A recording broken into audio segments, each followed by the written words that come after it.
Hi అందరికీ. మేము recent సేల్లో ఈ బజాజ్ 15 లీటర్స్ గీజర్ తీసుకున్నాము. వై ఓన్లీ బజాజ్ అంటే ఓన్లీ బజాజ్ మాత్రమే గీజర్ మీద ఎక్కువ వారంటీ ఇస్తున్నారు. అండ్ ఇక్కడ మనకి టెంపరేచర్ కంట్రోల్ నాబ్ ఆప్షన్ ఉంది, చైల్డ్ సేఫ్టీ మోడ్ ఉంది, మినిమం మ్యాక్సిమం టెంపరేచర్ కంట్రోల్ కూడా ఉంది, and heating and power indicators కూడా ఉన్నాయి. గీజర్ యొక్క మోడల్ వచ్చేసి Bajaj shield series crest plus 15 litres. ఇది 5 star rated.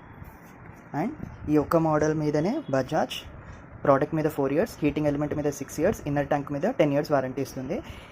గీజర్స్లో major problem heating element మీదనే ఉంటుంది. అండ్ ఏ కంపెనీ కూడా మనకి 6 ఇయర్స్ హీటింగ్ ఎలిమెంట్ మీద వారంటీ ఇవ్వట్లేదు. సో బజాజ్ అండ్ మేము ఈ గీజర్ విజయ్ సేల్స్లో 7,500కి తీసుకున్నాము సేల్లో. అండ్ కాంప్లిమెంటరీగా వాళ్ళు మనకి 1700 వర్త్ ఫాస్ట్ ట్రాక్ వాచ్ కూడా దీంతో పాటు ప్రొవైడ్ చేస్తారు. Thank you. ఇలాంటి ఇంట్రెస్టింగ్ వీడియోస్ కోసం do like, share and subscribe.